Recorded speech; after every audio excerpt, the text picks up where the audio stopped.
Hi babies, നമ്മൾ കുറേ ആയില്ലേ കുക്കിംഗ് വീഡിയോ ഒക്കെ ഉണ്ടാക്കിയിട്ട്. അപ്പോൾ ഇന്നൊരു കുക്കിംഗ് വീഡിയോ തന്നെ ആവട്ടെ. അതും നാടൻ സ്റ്റൈല് കല്യാണ വീട്ടിലെ കുട്ടൻ ബിരിയാണി ഉണ്ടാ. അപ്പോൾ ഉസ്മാഖാൻ്റെ സ്പെഷ്യൽ ബിരിയാണിയാണ് ഉണ്ടാക്കുന്നത്. കല്യാണ വീട്ടിൽ വെച്ചാൽ കുറേ ക്വാണ്ടിറ്റിയിൽ കുറേ ഉണ്ടാക്കണതാണ്. അപ്പോൾ നമ്മൾ ആ ടേസ്റ്റ് കിട്ടും വേണം. എന്നാൽ ടേസ്റ്റ് വീട്ടിലുണ്ടാക്കുന്ന ടേസ്റ്റ് കുറയാനും പാടില്ല. ഓവർ നെയ്യൊന്നും കൂട്ടാത്ത നല്ലൊരു നാടൻ ബിരിയാണി ഉണ്ടാക്കുന്ന രീതിയാണ് കേട്ടോ. അതും കുട്ടൻ ബിരിയാണി. അപ്പോൾ ബീഫ് ബിരിയാണി അങ്ങനത്തെ ഒക്കെ ഇഷ്ടമുള്ളവർക്ക് ഇതേ റെസിപ്പി തന്നെ പിന്തുടരാം. ഇഷ്ടമുള്ളവർ സ്കിപ്പ് ചെയ്യാതെ വീഡിയോ ഫുള്ളായിട്ട് കാണട്ടോ. അപ്പം ഞങ്ങളത് കാണുമ്പോൾ തന്നെ കുറച്ചധികം തോന്നിയിട്ടുണ്ട്. അതെന്താ, ഞങ്ങൾ കുറച്ചധികം അരി എടുത്തിട്ടുണ്ട്. അരി കൂടിയാലും ടേസ്റ്റിലൊരു കുറവുണ്ടാവില്ല കേട്ടോ. അങ്ങനെ ഉണ്ടാക്കാൻ വേണ്ടിയിട്ടുള്ള ഒരു പ്രത്യേക തരം ടേസ്റ്റുള്ള ബിരിയാണിയാണ് ഇന്ന് പറയുന്നത്. അപ്പോൾ ഫസ്റ്റ് തന്നെ ചെയ്യേണ്ടത് ഇറച്ചി എടുത്തിട്ട് നല്ല കഴുകി വൃത്തിയായിട്ട് അതിലേക്ക് ആവശ്യത്തിന് ഉള്ളിയും തക്കാളി പച്ചമുളക് ഗരം മസാല കുറച്ച് ഇഞ്ചി വെളുത്തുള്ളി കുറച്ച് തൈര് ഉപ്പ് മഞ്ഞൾപ്പൊടി കുറച്ച് മസാലപ്പൊടി ഒക്കെ ഇട്ടിട്ട് നല്ല കുക്കറിൽ നിങ്ങളെ വേവ് എത്രയാണോ അതിനനുസരിച്ച് വേവിച്ചെടുക്കാൻ മറക്കണ്ട കേട്ടോ. കാരണം കുറച്ചധികം വേവുള്ളതുകൊണ്ട് ഗ്യാസിൽ ഒത്തുപോകില്ല. അപ്പോൾ കുക്കറിലിട്ട് വേവിക്കുക വേണം. അങ്ങനെ കുക്കറിലിട്ട് വേവിച്ച് വെച്ചതിന് ശേഷം നമ്മളൊരു ബിരിയാണി പൊട്ടെടുത്ത് അതിൽ കുറച്ച് ഇഞ്ചി വെളുത്തുള്ളി പെരുംജീരകം അതൊക്കെ ഇട്ട് നെയ്യിൽ മൂപ്പിച്ചെടുക്കുക. അതിന് ഫസ്റ്റ് തന്നെ നെയ്യ് ഒഴിക്കുമ്പോൾ തന്നെ നമ്മൾ അണ്ടി മുന്തിരി വറുത്തിട്ട് മാറ്റി വെക്കണം. അങ്ങനെ എന്നിട്ട് ഒരു പച്ചമുളക്, ഈ പച്ചമുളകൊക്കെ ഇതിലിട്ട് കൊടുക്കണത് എന്താ ടേസ്റ്റ് ഒരേപോലെ കിട്ടാൻ വേണ്ടിയിട്ടാണ്.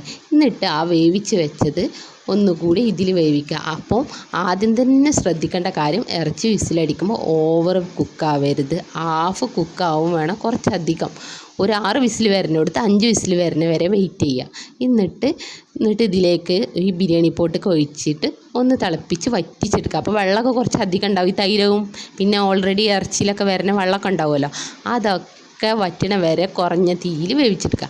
അതിൻ്റെ ഇടയിൽ ഞങ്ങൾ അടുപ്പത്താണ് വെച്ചിട്ട് ചെമ്പ് വെച്ച് വെള്ളം തിളപ്പിച്ച് അതിലേക്ക് കുറച്ച് മഞ്ഞൾപ്പൊടി പിന്നെ എല്ലാ സ്പൈസസും ഉപ്പും ഒക്കെ ഇട്ടിട്ട് ഒന്ന് തിളപ്പിക്കുക.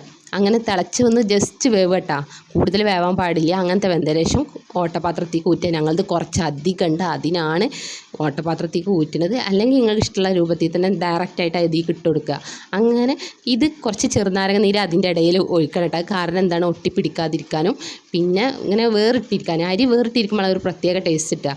അങ്ങനെ ഓരോന്ന് ലെയറായിട്ട് ഇട്ടതിന് ശേഷം അതിലേക്ക് കുറച്ച് ഗരം മസാലൻ്റെ പൊടി ചപ്പ് പുതിന നെയ്യ്, 1 സ്പൂൺ നെയ്യിട്ടാൽ കൂടുതൽ. ഓൾറെഡി മട്ടനിലും ബീഫിലും ഒക്കെ നെയ്യുള്ളതാണ്. അപ്പോൾ അങ്ങനത്തെ ബിരിയാണി വെക്കുമ്പോൾ പരമാവധി നെയ്യ് ഒഴിവാക്കുക. ജസ്റ്റ് ഒരു സ്പൂണൊക്കെ വിതറി കൊടുക്കുക. അങ്ങനെ ഗരം മസാല അങ്ങനെ ലെയറായിട്ടതിന് ശേഷം ദമ്മിടുകയെന്ന് വെച്ചാൽ ഞങ്ങളിവിടെ ബിരിയാണി പോട്ടായതുകൊണ്ട് തന്നെ ചില്ലിൻ്റെ പാത്രമാണ്.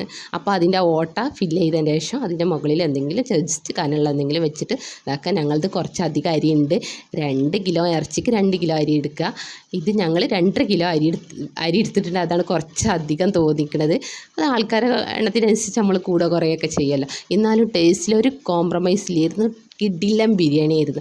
അപ്പോൾ ലാസ്റ്റ് നമ്മൾ വെച്ച അണ്ടിപ്പരിപ്പും മുന്തിരിയും വറുത്ത് വെച്ചത് കോരിയിട്ട് ബിരിയാണി ദമ്മിട്ടിട്ട് കുറച്ച് നേരം കഴിഞ്ഞ് ചോറ് കൊണ്ട് എടുക്കുമ്പോൾ ഒരു സ്മെല്ല് പറഞ്ഞറിയിക്കാൻ പറ്റില്ല. അപ്പോൾ അച്ചാറ് തൈരിൻ്റെ കൂടെ കൂട്ടിയാൽ കിടിലനാണ് മക്കളെ, കിടിലൻ. മസ്റ്റ് ട്രൈ ചെയ്യണം. അപ്പം ബീഫ് കിട്ടുമ്പോൾ മട്ടൻ കിട്ടുമ്പോൾ ട്രൈ ചെയ്യാൻ മറക്കണ്ട കേട്ടോ.